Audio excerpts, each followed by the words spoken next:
Graça e paz, amados, eu sou Rita Oliveira e hoje eu estou aqui em Kissimmee, na Flórida, para falar para você sobre fé. Então você já sabe, se ficou interessado, não sai daqui porque a gente já começou mais um Estudando a Bíblia.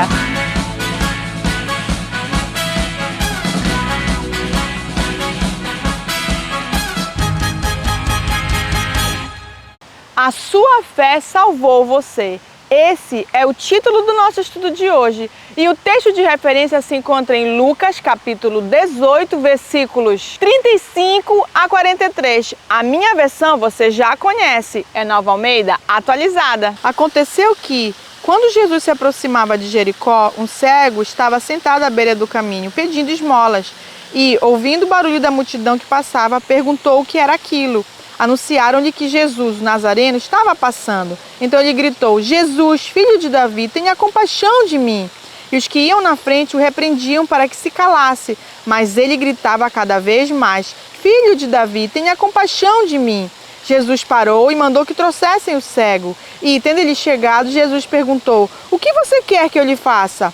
Ele respondeu: Senhor, que eu possa ver de novo. Jesus lhe disse: Pois então veja, a sua fé salvou você.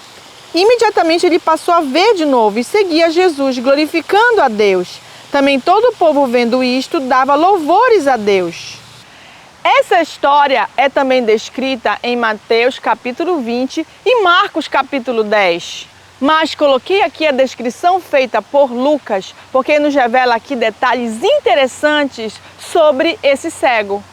Bom, claramente aqui Jesus nos chama a atenção sobre a fé que aquele cego possuía. Em Mateus 17, Jesus nos fala que se tivermos fé como um grão de mostarda, o impossível se torna possível.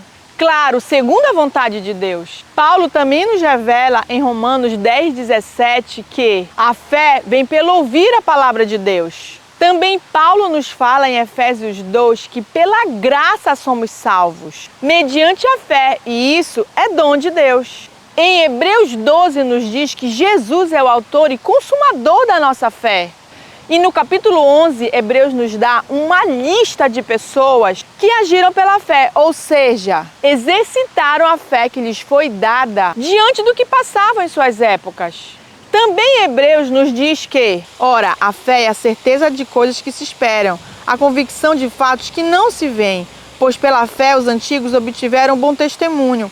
Pela fé entendemos que o universo foi formado pela palavra de Deus, de maneira que o visível veio a existir das coisas que não são visíveis. A fé traz para o visível aquilo que já existe no invisível. Então, observando mais de perto esse episódio com o cego à beira do caminho de Jericó, percebemos que ele ouviu um barulho e perguntou o que seria aquilo. A resposta que ele recebeu o encheu de fé e logo começou a pô-la em prática por meio da sua atitude. Agora percebam, tentaram bloquear o exercício da fé daquele homem em Jesus. Tentaram fazê-lo não exercitar a sua fé, mas guardá-la.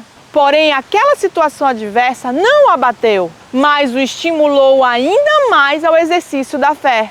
E assim, mais ele gritava. E essa atitude chamou a atenção de Jesus. Agora eu pergunto a você, quantos cegos e moribundos havia naquele caminho? Eu penso que mais de um. Mas exclusivamente aquele cego chamou a atenção de Jesus. Então, o que a Bíblia nos ensina aqui?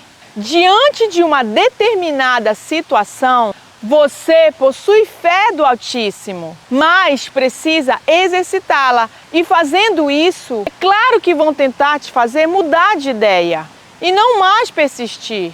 Você já deve ter experimentado isso ao longo da sua vida, mas também experimentou que a sua persistência te levou a mudar de situação, porque você chamou a atenção do Senhor. Agora vamos observar outro ponto dessa história com esse cego. Todo mundo sabia que aquele homem era cego e o que ele queria? Jesus ainda mais. Mas quando Jesus para e manda chamar o cego, ele pergunta: O que queres que eu te faça?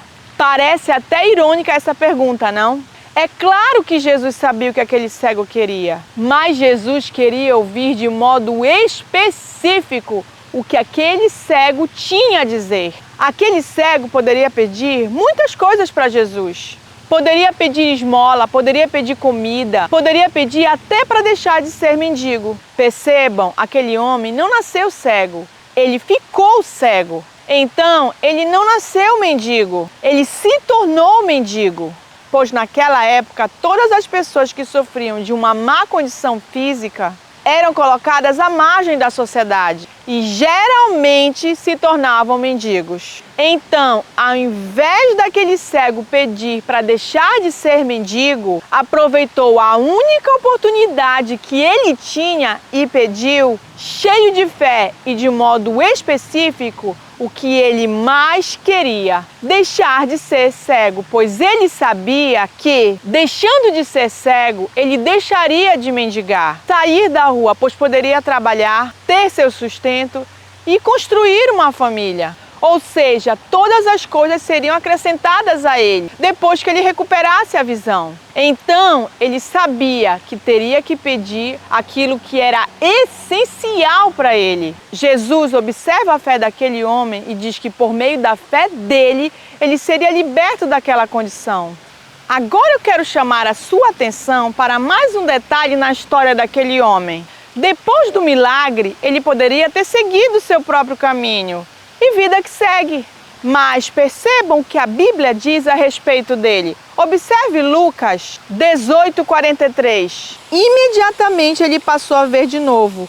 Seguia Jesus, glorificando a Deus. Também todo o povo, vendo isto, dava louvores a Deus. Percebam, ele começou a seguir Jesus. E todos os que viram aquele homem cego e agora vendo, seguindo a Jesus e glorificando a Deus pelo caminho, davam também louvores ao Senhor. Ou seja, aquele milagre se multiplicou e outros foram alcançados por meio dele. Que lindo, não? A fé de muitos ali foi fortalecida. E muitos outros se renderam a Deus por conta daquele testemunho de fé. O que isso tudo nos diz? Primeiro, o seu exercício da fé deve ir além das circunstâncias adversas. Segundo, você deve ser específico naquilo que você deseja. Pedir ao Senhor em exercício da sua fé. Fé essa que o próprio Deus lhe deu. Terceiro, o que você deseja deve ser exclusivamente para a glória de Deus. Quarto, o que você deseja deve, através do seu testemunho ao receber, levar outros a olharem para Cristo e glorificarem a Deus. Percebam, quanto mais você exercita a sua fé sobre algo que vai impactar em primeiro lugar você e depois vai impactar outros ao seu redor, sua família, comunidade, escola, trabalho, faculdade, etc., mais o nome de Jesus será exaltado e conhecido através do seu testemunho. A probabilidade do invisível se tornar visível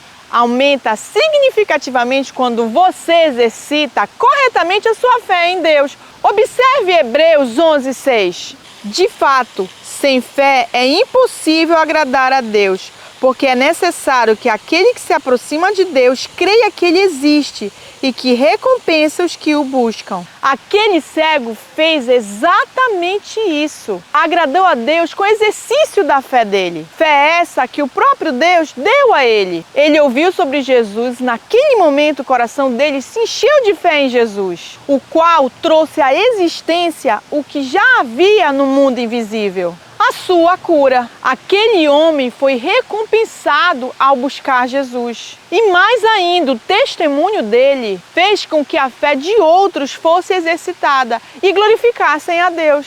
Para finalizar, eu quero ler com você Hebreus 12:1-2, que diz: portanto, também nós, visto que temos a rodear-nos tão grande nuvem de testemunhas, livremo-nos de todo o peso e do pecado que tão firmemente se apega a nós e corramos com perseverança a carreira que nos está proposta, olhando firmemente para o autor e consumador da fé, Jesus, o qual, em troca da alegria que lhe estava proposta, suportou a cruz sem se importar com a vergonha e agora está sentado à direita do trono de Deus. Você está rodeado de testemunhas. Persevere na sua carreira cristã, olhando para o autor e consumador da sua fé, Jesus. Deus está atento à sua oração de fé, mas Ele deseja que você seja específico.